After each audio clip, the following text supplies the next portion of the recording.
Neville Goddard, in his book The Power of Awareness, taught that assumption creates reality, that by imagining and feeling as though your desire is already fulfilled, you bring it into being. I think he was half right, and the other half is the subject of this video, and it could change your power to manifest easily forever, and it works for anything you desire. Keep watching.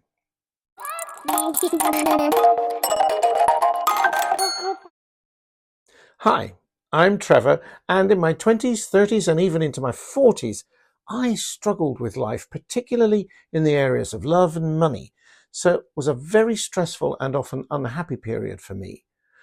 I thought the law of attraction held the answers I so badly needed, but it rarely, if ever, seemed to work as advertised, and even when it did, it wasn't reliable.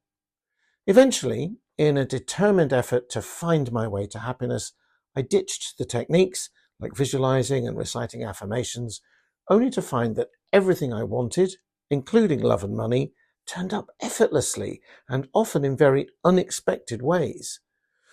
No one was more surprised than me at first, but over time I came to see that this was 100% reliable. The result is a happy life, a wonderful marriage since 2006, financial stability, success in my business, and above all, peace of mind. You can discover more about my effortless manifesting process in a free ebook I wrote called Let's Manifest a Ferrari. There's a link at the top of the description below this video. Now let's return to Neville Goddard's teachings. I agree with a lot of what Neville teaches. Techniques aren't necessary to manifest. Being rather than doing is how we change our world. In fact, I wrote a book about that too. It's called The Book of Being. It's available on Amazon. And the universe, rather than being some external force, is within you. Neville said that too. There's not some gigantic being or even warehouse out there that grants wishes or where you can place an order and expect delivery, provided you get the techniques of manifesting right. He had that spot on. But here's where I part ways with Neville. I don't believe manifestation requires any effort, not even the effort of deliberate imagination. Nature doesn't force itself to create, it simply flows. And if reality is as effortless as the way a tree grows or a river finds its path, why should we assume that imagination must be controlled in order to shape our lives? That's what I'll be exploring today. Why manifestation is not something you do, but something you allow. Neville taught that our external world is a direct reflection of our inner consciousness. He rejected the idea that we're at the mercy of fate or outside forces. Instead, he insisted that by assuming a state of being, by imagining ourselves already possessing what we desire, we naturally shift into a reality where that thing exists. His famous phrase, "assume the feeling of the wish fulfilled," summarizes this belief. According to Neville, if you wanted wealth, love, or success, you had to feel as if it was already yours. Through imagination, you could mentally move into a new state of being, and the world around you would inevitably rearrange itself to reflect that inner change. This idea is a radical shift away from the mainstream law of attraction, which focuses on external vibrations, rituals, and techniques. Neville dismissed all of that, putting your consciousness, at the center of creation. And yet, there's a contradiction here. If we are truly creators, why should creation require effort? If manifestation is as natural as breathing, why must we assume anything at all? Let's step away from theories for a moment and look at how creation happens in the natural world. Reproduction is a perfect example. Before humanity even understood the mechanics of conception, people were simply following an instinctive urge.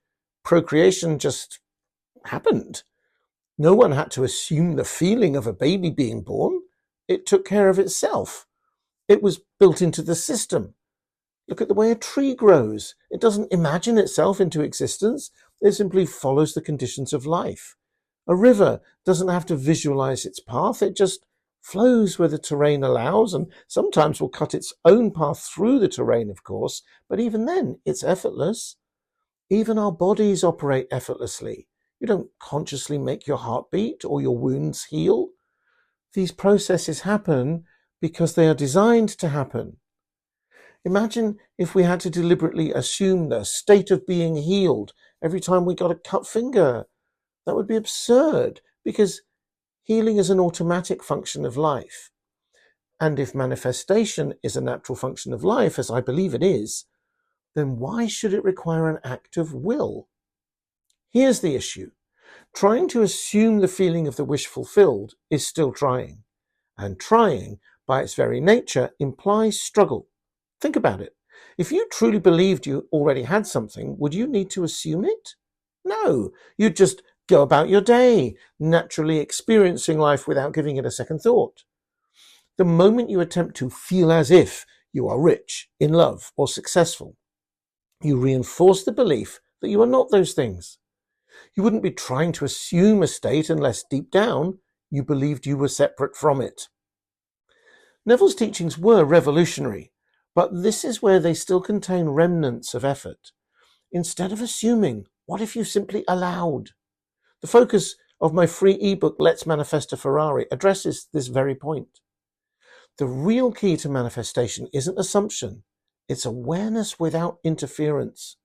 Your thoughts, like clouds in the sky, come and go. You don't need to force a particular thought to stay, and you don't need to chase away the ones you don't like. Instead of deliberately assuming a new reality, you can simply stop doubting the one that is already unfolding. Think of it this way. Say you want more money. Instead of assuming wealth, just stop telling yourself that wealth is difficult to attain. Ignore thoughts that tell you it's hard to get money, or that it's impossible to pay your debts or to buy something expensive. This is second nature to me now, and I made well over $1,000 over a weekend, simply by ignoring the thought that I didn't have the money for something I wanted. I've told that story in another video. I'll put the link up on the screen so you can check it out. You want love? Instead of trying to feel loved, simply stop entertaining the thought that love is unavailable to you. Want success? Rather than imagining yourself successful, notice how success is already a part of your existence in small ways. And again, ignore thoughts of failure or any that dent your self-esteem. Notice I'm not telling you to control your thoughts. That would be like telling you to slow the cars on the freeway by standing on a bridge above the road. The cars are going to keep going no matter what you do. But just as those vehicles are nothing to do with you, neither are your thoughts. I know that may sound strange, but once you notice that thoughts are just things happening inside your head that you can notice, in much the same way that you can notice a pimple on your skin or that your toenails have grown and need attention. These events are nothing to do with you, but you can give them your attention or you can ignore them. In the case of toenails, I'd advise attention. The pimple will probably go away on its own. This is the difference between effort and allowance. You don't need to push reality into place. You just need to stop getting in its way. So let's bring this all together. Neville was absolutely right about one thing. We don't need external techniques to manifest. But where he suggested assuming a new state, I believe that even that assumption is unnecessary.